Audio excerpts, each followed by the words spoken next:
Aking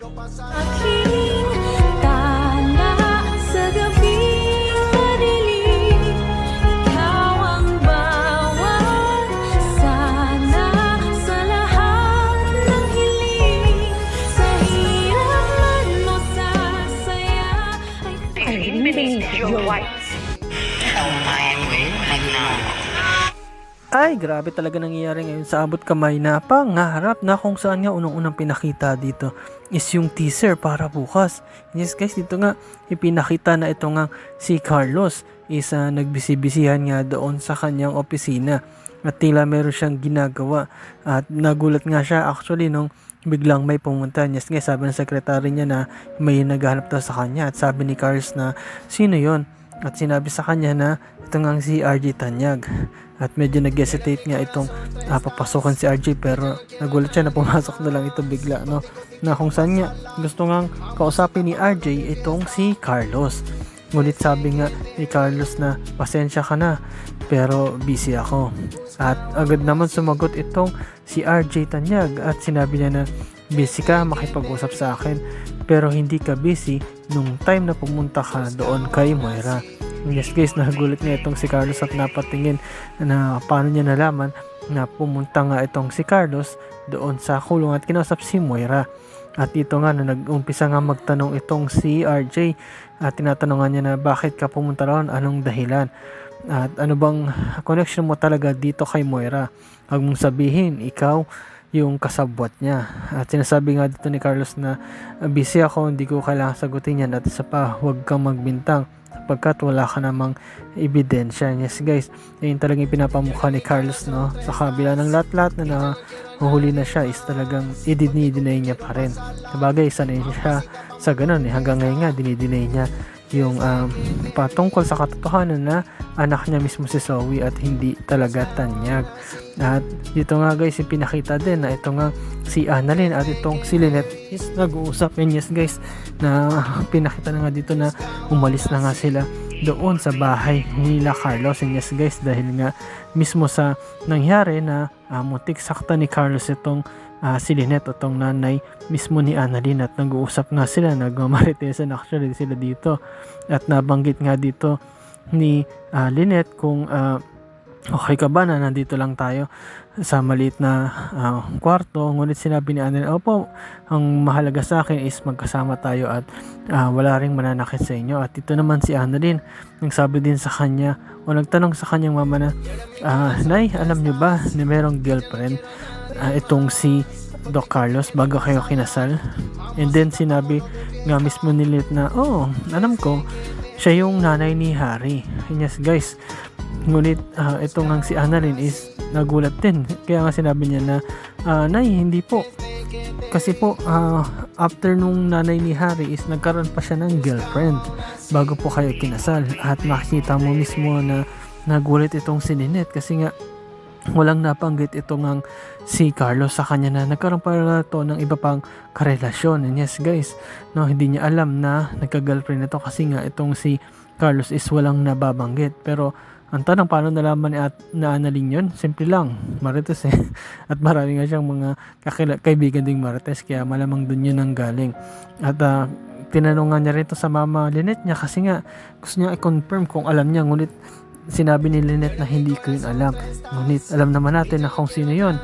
Na ito nga ay walang iba kundi si Moira. Yes guys, ito nga ay nakarelasyon noon sa mga hindi nakakalam, no, ni Carlos. At naging bunga nga na nabuntis niya itong si Moira at ang naging anak na nila itong si Zoe na una ayaw ni Carlos pero ngayon close na sila. Kaya pag nalaman to ni Lynette, nako, lalo siyang magagalit. Tapos malalaman pa niya na buhay pa pala ang unang asawa ni Carlos na si Irene Benitez. And yes guys, ito nga kung maalala nyo nung last episode din is tumatawag ito kay Carlos. Ngunit sinabi ni Carlos na sorry, hindi ito si Carlos. At talagang nakita mo na kinakabahan at natatakot itong si Carlos kasi nga bumalik na ang nanay niya. Yes guys, no, ito nga pinakita rin na nagulat din si Harry kasi nalaman niya na buhay pa yung nanay niya. Na tanging pagkakaalam lang niya, kagaya ng sabi ng tatay niya sa kanya is bata pa lang siya o baby pa lang siya is namatay na itong nanay niya. Kaya nga ang hindi niya ito nakita ni Harry yung nanay niya kahit na kailan. Kaya nagulat siya nang malaman niya na merong isang papakilalang Irene Benitez na nanay daw niya. Yes guys, talagang mixed emotion din tong si Harry. Hindi niya alam kung matutuwa siya o malulungkot o mapapaiyak kasi hindi niya sure kung talagang nanay niya, kasi tanging pagkakaalam niya lang is patay na nga ito, kagaya ng sinabi ng tatay Carlos niya. Pero ito mismo si Irene sinasabi na hindi yun totoo, sapagkat buhay ako.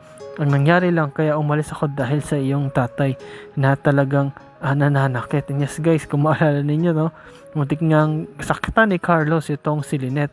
At kung maalala rin ninyo ng mga nakarang episode, is nagawa nga saktan mismo ni Carlos itong si Moira, no, sinampal niya yan. Kahit ito nga si Zoe, so talagang mahilig ma-mystical itong si Carlos. Mabait naman siya, kaso nga lang minsan hindi niya nakokontrol yung sarili niya, lalo na yung ma-mystical siya, no.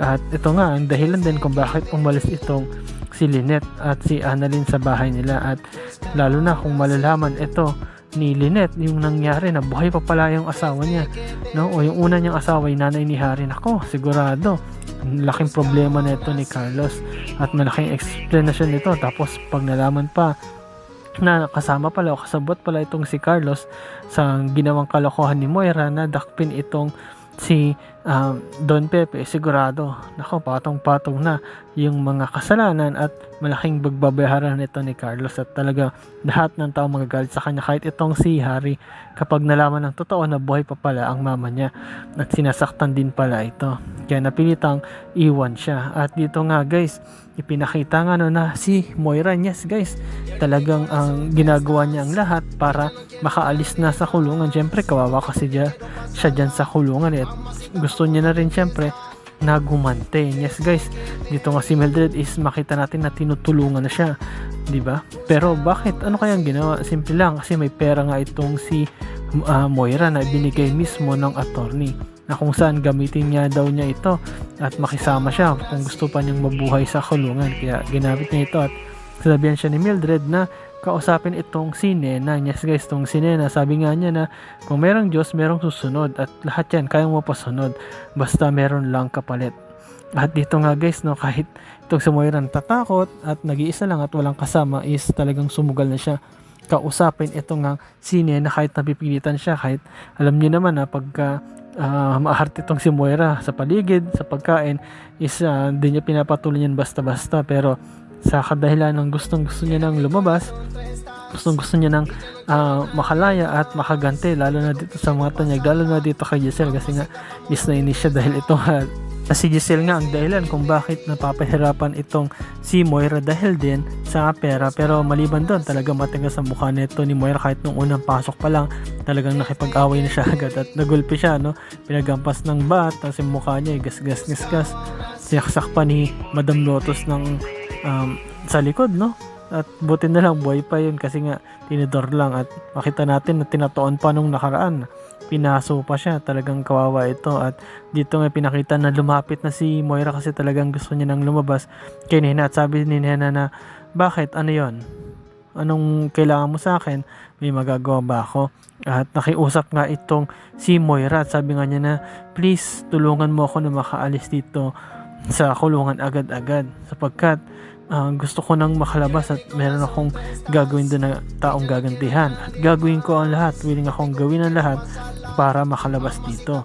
At lumapit nga itong si Nena, tumayo at lumapit dito kay Moira. At makikita mo na itong si Nena is tila may gusto siya sa mga babae, o tila pagkatomboy ito, no. At sabi pa nga niya, ang tanong is, gagawin mo ba yung kapalit ng lahat ng pagtulong ko sa iyo? Yes guys, makita mo na tila hinipuan dito si Moira, no. At si Moira nandidiri kasi nga, you know, alam niyo naman itong si Moira masyadong maarte. At iniisip nga niya na kung may mangyari sa kanila is napakahirap nun, nandidiri siya nun. Pero isip niya rin na kung ay lang ang paraan para tulungan siya makatakas, is baka gawin niya yon. Pero makikita natin dito guys na itong si Moira is desperada na siya. Actually gusto niya nang lumabas para makagante dito nga sa mga tanyag, lalo na dito kay Robert at dito nga rin kay Giselle. Pero ang tanong dyan guys is, makakalabas ba itong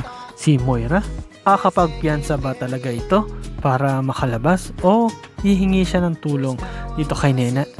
At kung sakali, pagbibigyan niya kaya itong si Nena at gagawin niya lahat para lang makatakas, o baka may gumawa na naman siya ng ibang kalokohan o ibang paraan.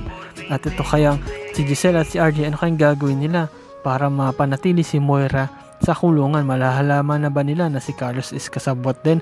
At ito kayang si Lynette, malalaman kaya niya ang patungkol sa unang asawa nito ni Carlos at malalaman kaya niya na buhay pa ito? At itong si Harry, ano kaya maramdaman niya pag nakita niya uli ang kanyang nanay? At si Annalyn, ano kaya magagawa niya para matulungan itong nanay niya ngayong dalawa na lang silang magkasama? At itong si Carlos, paano kaya niya malulusutan ang lahat ng mga gusot na pinasok niya? Kailan kaya sila makikita ni Irene at ano kaya mangyari kapag nagkita sila?